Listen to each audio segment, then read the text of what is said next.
시청자 여러분, 지난주 한 주 동안도 수행 잘 하셨겠지요. 부처님의 상류단 니까야에서 그 램프의 비유가 있습니다. 마치 촛불의 비유 같은데, 촛불이 있을 때, 이 불이 있을 때는 초하고 초심지하고 불꽃이 있으면서 그 빛이 있습니다. 그런데 매 순간 초도 타 들어가고요, 심지도 타 들어가고 불꽃도 변합니다. 그런데 불빛은 변하지 않는다 할 수가 있을까요? 그렇지 않습니다. 초도 타 들어가고 심지도 타 들어가고 불꽃도 변하기 때문에 불빛도 변한다 이거죠. 이것을 알면은 여러분들은 감각관찰을 할 수가 있습니다.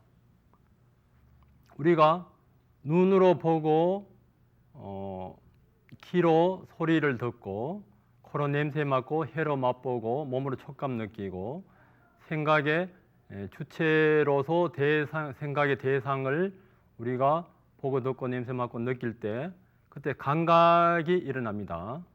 우리 몸도 변하고 대상도 변합니다. 그리고 우리 매 순간 생각도 변합니다.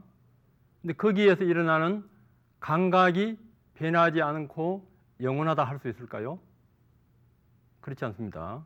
우리 몸도 변하고 대상도 변하고 생각의 대상도 변하고 생각을 인식하는 주체도 매 순간 변하는 것을 우리는 그 빤냐로서 아는 마음으로서 관찰을 하게 됩니다. 그것이 이 감각 관찰의 그 핵심입니다. 그래서 부처님도 일체의 모든 사는 느낌으로 기결되는데 일체의 모든 느낌은 괴롭다 이거예요. 부처님은 깨치고 나셔가지고 나는 오직 이거 한 가지만 가르친다.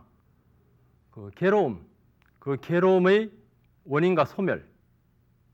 내가 겪던 것이든 남이 겪던 것이든 모든 느낌은 거짓되고 부서질 수밖에 없다. 아까 촛불에서처럼 전부 다 주관과 객관이라든지 거기에서 조건 지어진 상태로 일어나기 때문에 모든 느낌은 괴롭다. 아무리 행복하든 아무리 슬프든 그 느낌은 변할 수밖에 없고 그 느낌이 일어날 때는 항상 주관과 객관 서로 그 조건 지어져서 일어나고 있습니다.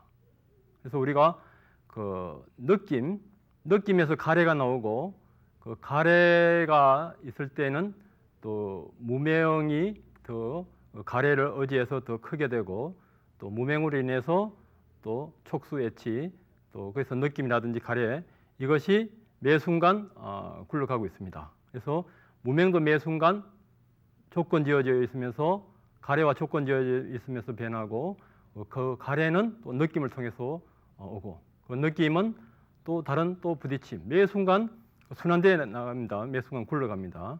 이것이 우리의 그 인생입니다. 그래서 오늘은 체험을 통해서 일상생활 속에서 우리가 어떻게 감각을 느끼고 어떻게 처리할 수 있는가 이것을 또 우리 참석하신 수행자들과 같이 상담하면서 시청자 여러분과 공부해 보겠습니다. 또 왼쪽부터 말씀해 보시죠. 예, 저는 사업을 하면서 회의를 할 수 있는 기회가 잦습니다. 그래서 큰 회의를 또 특별히 해야 될 때는 굉장히 긴장이 되고 특히나 그 많은 그 대중들 앞에서 강연을 할 때는 굉장히 긴장되고 떨립니다. 그 원인을 좀 알아서 이것을 좀 해결해 보려고 굉장히 애를 쓰는데 수행 이전보다는 많은 도움이 되지만 근본적으로는 그 해결이 잘 안 된 것 같습니다. 특히 안 해야 되겠다라고 하는 생각으로 빨리 말려드는 것 같습니다. 그래서 이런 것들을 좀 근본적으로 해결할 수 있는 방법은 없는가라는 걸 하나 질문드리고 싶고요. 그다음에 수행 중에 그 다리가 저리거나 아까는 쥐가 났었는데 잠깐 주시함으로써 없어진 거를 보기는 했습니다만은 이런 경우에 좀 더 근본적으로 어떻게 해결하는 방법은 없는지 여쭤보고 싶습니다. 네, 알겠습니다. 질문은 두 가지로 볼 수가 있는데요. 어떤 대인관계나 어떤 연설을 할 때 이럴 때 어떤 그 공포감이라든지 잘 해보겠다 하는 거, 그것은 누구든지 공통적으로 느끼는 것입니다. 그것이 있을 때는 있는 그대로 관찰을 하는 것이 핵심인데요. 그러니까 어떤 그 감각이라든지 그런 감정, 공포감이라든지 그 자체가 그 실체가 있다고 생각하기 때문에 그렇습니다. 그 근본 원인은요. 그리고 또 하나 더 깊이 보게 되면은 나에 대한 집착, 그 밑바닥에는 어떤 나에 대한 그 집착이 깔려 있는데 그것을 이제 해결할 수 있는 방법은 이제 그 인과적으로 보는 것이 있고요. 인과적으로 보는 것이 있고 그 일어나는 감각은 언젠가는 변합니다. 매 순간. 그리고 이 자체를 이런 나쁜 느낌이라든지 이런 것을 일어나지 않게 해야 되겠다 하면은 또 하나의 그 억압이 돼버려. 예를 들어서 우리가 화가 날 때 화를 내지 않아야 되겠다. 이렇게 하면은 조금은 화를 내지 않을지 몰라도 그 이면에 화를 내지 않아야 되겠다는 그것도 욕망이 깔려 있기 때문에 근본적으로 없어지질 않습니다. 화내는 그 감각이 일어나는 것을 감정이라든지 그것을 있는 그대로 보게 되면은 빛이 강하면 어두움이 없어지듯이 있는 그대로 관찰이 강하게 되면은 저절로 화내는 것은 없어집니다. 화내는 것을 객관적으로 바라보면요. 화낼 때 뭐 자기 얼굴을 거울을 보면은 이제 화를 안 낸다는 말도 있는데, 그러니까 있는 그대로 보고요. 그리고 그 자체가 변한다 하는 거. 그리고 그 인과를 보시고요. 그렇게 일단은 해보시고요. 그리고 이제 다리가 아플 때, 몸이 고통이 있을 때 어떻게 관찰해야 되는가? 이건 처음 이제 수행하시는 분들의 공통점인데, 거기는 세 가지 방법이 있습니다. 고통이 없어질 때까지 계속 참으면서 고통 그 사이에 일어나는 그 변화를 보는 것입니다. 그러니까 고통을 없애고자 하는 마음이 있거나 짜증이 나면 그 마음을 또 보면은 고통이 많이 없어집니다. 그러니까 고통이 없어질 때까지 보는 거. 그러니까 고통 중에서 가장 강하게 느끼는 그 부분의 변화를 보면은 고통 그 사이에 또 즐거움이 있고 즐거움 다음에 또 고통이 일어나는 것이 있습니다. 그래도 안 될 때는 고통이 일어나는 원인을 봅니다. 원인은 또 촉이 있습니다. 그러니까 촉에서 일어나고요. 또 촉 이전에 이제 더 깊이 보는 분들은 무의식까지 볼 수가 있는데 처음 하시는 분들은 안 됩니다. 무의식을 보려면은 있는 그대로 의도 없이 고요하게 그 사이사이를 봐야 됩니다. 그래도 안 될 때는 내가 자세를 바꿔야 되겠다. 그것을 알고 의도를 알고 바꾸는 방법이 있습니다. 그래서 고통이 있을 때, 어떤 공포가 있을 때, 어떤 것이 오더라도 아주 수행을 할 수 있는 절호의 찬스입니다. 그것이 없애를 하지 말고 그것이 어떻게 나고 어떻게 사라지는가, 그것을 보물 해서 우리는 고통의 현장에서 최고의 낙인 그 열반의 세계에 갈 수가 있습니다. 그 다음 분. 예, 저는 처음 수행을 시작했을 때는 한 10분 정도 앉아 있으면은 망상이 시작되고 상당히 산만했었는데 이거 몇 년이 지나니까 지금 현재는 길게 수행했을 때는 2시간 정도 고요한 상태에 들을 수가 있습니다. 예, 참 복지고 행복하다고 생각합니다. 네, 그 다음 분요. 예, 저는 그 마음 관찰을 통해서 일생생활에서 제가 화내는 마음, 짜증내는 마음 그게 많이 줄어들었는데요. 근데 다행히 제가 그 화내려고 하기 이전에 화내려는 마음을 미리 알아차렸을 때는 제가 화내는 행위 자체를 억압을 할 수 있어서 주위 사람들에게 어떤 그런 상처를 주지 않아서 저도 행복하고 주위 사람들도 많이 편안한데요. 가끔은 제가 그러니까 수행이 안 되는 상태, 그러니까 마음이 떠 있는 상태에서는 그 의도 관찰이 안 돼서 결국은 제 습관대로 제가 좌절됐을 때는 화를 내거나 짜증을 내거나 해서 주위 사람들을 불편하게 하고 저 또한 또 후회를 하게 되는 그런 일을 겪게 되는데요. 제가 그 의도를 놓치지 않고 쭉 관찰해 나갈 수 있는 어떤 방법이 있는지 말씀해 주셨으면 감사하겠습니다. 네, 그 역시 모든 수행자들이 이제 처음에는 겪는 것인데요. 보살님은 이제 그 단전호흡을 하셨으니까, 그러니까 일상생활 속에서 이것저것 관찰하기는 참 어렵습니다. 어려우니까 미얀마에 가게 되면 아부창 사원에서는 하루 종일 단전호흡, 그러니까 호흡 관찰만 24시간 시킨 데도 있습니다. 그리고 어떤 수행센터에서는 또 마음만 보게 하는 데도 있습니다. 그래서 일상생활 속에서 이제 이빠사나를 하시는 분들이 첫 번째로 느끼는 것이 잘 끊어진다 하는 거. 그럴 때는 계속 호흡만 보시든가 단전호흡이든지 뭐 가슴에서 느끼는 이 마음 상태든지 호흡을 하면서 화내는 거, 그 의도, 감정 상태도 관찰해도 되고요. 또 호흡보다는 가슴에서 아는 마음을 두고 우리가 안 될 때도 안 되는 줄 알고 있으니까 짜증내도 짜증내는 걸 알고 있고 슬럼프에 빠졌을 때 슬럼프에 빠지는 걸 알 수 있고 언제든지 아는 마음은 있습니다. 그리고 우리가 목숨이 붙어있는 한 언제든지 숨은 쉬고 있어요. 그 두 가지 중에 하나를 잡든가 아니면 그 두 가지 중을 왔다 갔다 하면서 그것만 관찰을 해도 됩니다. 보살님은 이제 그 단전호흡을 많이 하셨으니까 호흡 위주로 그렇게 하시면은 처음에는 안 되더라도 계속 반복하면 됩니다. 우리가 어릴 때는 못 걸었지만은 지금 뛰어다니듯이요. 처음에는 관찰이 안 되는데 숙달 되면은 나중에는 허공이 항상 있듯이 우리 관이 언제든지 우리 마음속에 자리 잡고 있으면서 관에서 행동하고 관에서 말하고 관에서 짜증을 내더라도 의도를 알고 그렇게 연기를 우리가 할 수가 있습니다. 네, 그 다음 분요.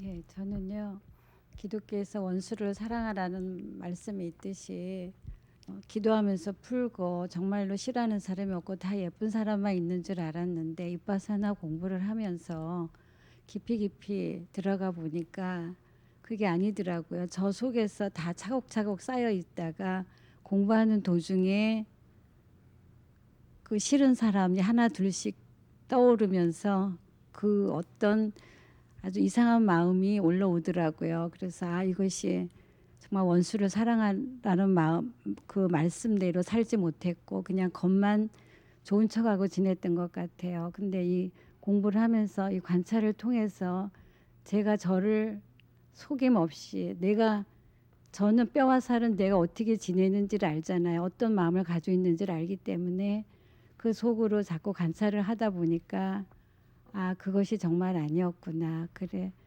이 공부를 하면서 이제는 그런 마음들이 다 녹아지고 또 저 또한 또 상대방한테 이 그 상대방의 저의 어떤 그런 마음이 또 들어있지 않느냐 하는 생각, 또 이 공부를 하면서 더 중요한 것은요, 윤회라는 것을 알았습니다. 정말 제가 또 다시 태어난다고 생각하니까 어떻게 생각하면 좋기도 하지만 너무나도 좀 두려운 마음이 많습니다. 그것은 제가 정말 하나하나 행동 속에서 말 속에서 어떻게 살아야 되는지 이 생활 속에서 조금이라도 정말 헛되게 살면은 안 되겠구나. 심는 대로 걷는다는 성경 말씀하고 또 불교에서는 업이라는 말하고 저는 관계가 된다고 생각이 들었습니다. 그래서 이 공부를 통하여서 정말 작은 것에부터 큰 것까지 하나하나 정말 관찰이 되니까 물론 놓치는 부분도 많지만요. 정말 이 생활 속에서 산다는 것이 얼마나 두려운지요. 그런 마음을 갖고 사니까 정말 눈 뜨는 시간이 즐겁기도 하지만 어떨 때는 참 많이 조심스럽기도 합니다. 그래서 이 공부를 통해서 좀 더 정화되는 삶을 살고자 합니다. 우리가 이제 무명 중에 하나가 내가 모른다는 사실조차도 모르는 거. 세상에 있는 분들은 모든 눈에 보이는 대상, 그 보고 있는 감정이나 생각 자체를 나로 이제 착각해 살고, 그리고 자기가 잘한다고 생각하는데 실제로 보면은 그 이면은 또 다시 더 높은 그 고상한 차원의 자기가 어떤 집착이 있는데 그것을 이 보살님께서는 이제 수행을 통해서 있는 그대로 봐 나가는 것인데 사실 있는 그대로 보기가 참 어렵습니다. 제가 아는 정신과 유명한 정신과 의사도 있는 그대로 모든 것을 받아들이고 수행하면은 모든 그 정신병이라든지 이것이 다 낫는데요. 특히 이제 사람 관계에 있어서도 자기도 모르게 우리는 많이 비교를 합니다. 나는 이 사람보다 못하다, 이 사람보다 낫다, 동등하다, 낫다 못하다, 동등하다. 심지어 겸손까지도 자기 아만으로 보고 자기 집착으로 봅니다. 부처님이 처음에 깨쳤을 때 하늘에서 그 타타기리하고 하바나라는 천인들이 서로 논쟁을 합니다. 타타기리가 부처님은 완전히 깨쳤다. 이렇게 하바나가 네가 어떻게 아느냐? 부처님은 모든 사람을 동등하게 대해줄 수가 있는가? 그러니까 모든 사람을 동등하게 대해줄 수 있을 때 완전히 깨달음이 있다 이거죠. 자기한테 집착해서 벗어난다 이거죠. 그래서 부처님은 자기를 추기를 했던 제바다타나 자기 아들 라훌라나 똑같이 대해줬다 이거죠. 기독교에서도 원수를 사랑하라. 원수를 사랑하라 그것도 자기 자신이 완전히 집착이라든지 어리석음이나 욕망이 없을 때, 무아가 되었을 때 원수를 사랑할 수가 있습니다. 그래서 우리 내면을 완전히 있는 그대로 관찰해서 참으로 우리 내면의 어떤 그 평화의 세계를 알 때 남도 그 평화의 세계를 인정하고 그리고 나와 나에 대한 집착에서 비교하는 마음이 없을 때 그때 참으로 우리는 있는 그대로 볼 수 있는 그 첫걸음에 들어갈 수 있다고 보고요. 예, 그 다음 분. 앉아서 저도 역시 처음에 5분도 앉지를 못했던 사람입니다. 근데 처음에 한 1시간 좀 넘어가니까 고통이 극도에 달아가지고 정말 이 아픈 걸 어떻게 극복할 수 있을까 늘 고민이었어요. 근데 감각 관찰 중에 그 고통이 어디서 오는지, 마음에서 오는지, 살갗에서 오는지, 뼛속에서 오는지, 그 다음에 어디서 오는지 집중적으로 관찰을 해보라고 선생님이 그러셔가지고 정말 마음 단단히 먹고 집중적으로 해보니까 결국 이 몸이라는 것 자체에서 오는 걸 알고 이 몸은 또 어디서 왔나, 이 몸은 어디서 왔나 자꾸 들어가 보니까 결국 저기 윤회 속에서 제가 있더라고요. 그러한 그 관점에서 관찰을 하는데 어느 순간에 사이다가 이렇게 탁 터지는 그런 느낌이 한참에 엄습해 오면서 극도의 고통이 사라지는 경험을 하였습니다. 그 이후부터는 앉고 싶은 만큼 앉아도 아프질 않았고요. 지금은 편안하게 자선을 한 2시간도 좋고 그 이상도 앉을 수 있습니다. 그러한 걸로 봐가지고 이 반야신경의 고심멸도라든지 여러 가지 그 조견온 개공도 이런 일체고의 이런 얘기들이 옛날에는 이 관찰하기 전에는 교리로만 이렇게 인식되어 왔던 것이 이 몸과 마음을 관찰하면서 순간적으로 고심멸도라는 게 무슨 뜻인지 저 나름대로 인식을 하였고요. 참으로 부처님 말씀을 이렇게 온몸으로 이렇게 살아서 움직인다는 걸 관찰할 수 있었습니다. 네, 알겠습니다. 그 다음 분.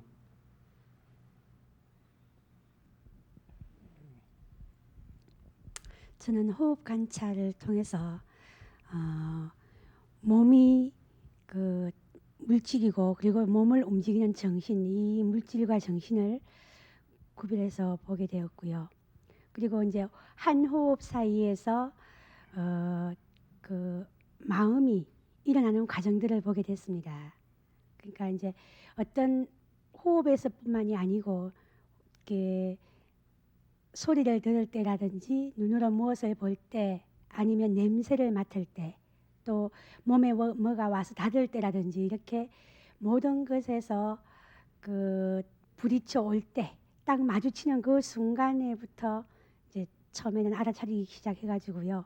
그게 전개돼 가는 과정까지를 보고 그렇게 이제 관찰이 깊어지니까 이렇게 예를 들면 어떤 이제 이렇게 호흡 관찰 중에 어떤 소리가 들려왔을 때 사실은 그게 무슨 소리인가는 모르고 아직 소리가 들려왔다는 것을 인식하기 이전에 무의식의 흐름을 보았습니다.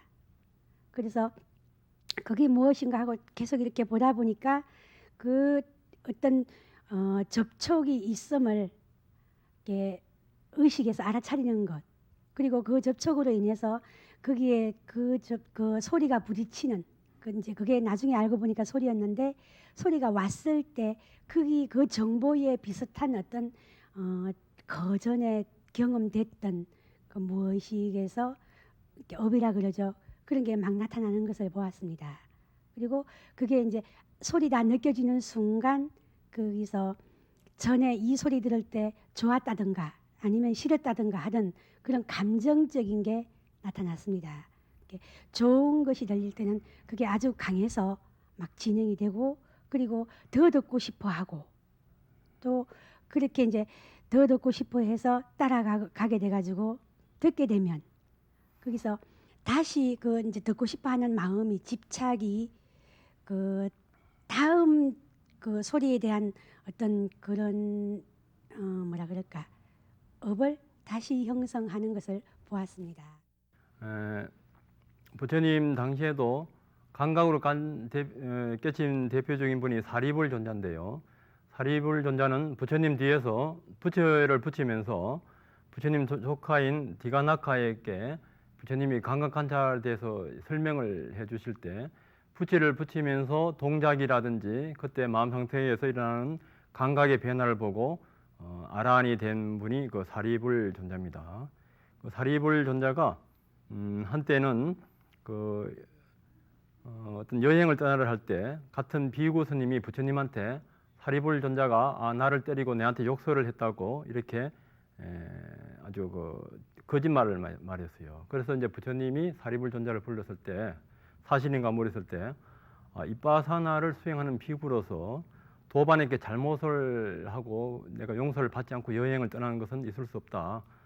저의 마음은 대제와 같습니다. 대제와 같기 때문에 꽃을 던지는 사람이든 황소가 봤던 대소변을 보든 저의 마음은 변함이 없습니다. 저의 마음은 마치 문 앞에 있는 흙털개와 같아가지고 거지가 밟든 뭐 다른 사람이 부처님이 밟든 저의 마음은 변함이 없습니다. 만약 내가 잘못했다면은 그 비구한테 용서를 구하겠다고. 그랬을 때 이제 그 비구를 이제 만나서 했을 때 그 비구가 잘못했다고 이제 거짓이었다고 이제 고백을 합니다. 그때도 이제 사리불은 내가 잘못이 있다면 용서해달라 이랬을 때 이제 오히려 이제 그 비구가 이제 참여를 하면서 모든 것이 화해가 되었습니다. 그래서 부처님이 그때 이제 이 사리불을 칭찬하면서 아란인 사리불 그는 대제와 같이 모든 것을 포용한다. 성내어 상대방을 자극하지 않고 그는 돌기둥처럼 든든하다. 칭찬과 비난에도 동요하지 않는다. 그는 호수처럼 깊고 맑다. 삶과 죽음이 끝없이 반복되는 윤회로부터 그는 멀리 벗어났다. 그래서 우리가 감각을 통해서 일어나는 썩냄이라든지 자기에 대한 집착 이 자체를 관찰로서 다스리고 우리가 이제 대지와 같이 돌기둥처럼 이제 무심하게 상대방을 포용하고 자기의 감정을 다스릴 수가 있게 됩니다. 오늘은 그 감각 관찰에 대해서 우리가 공부를 해봤습니다.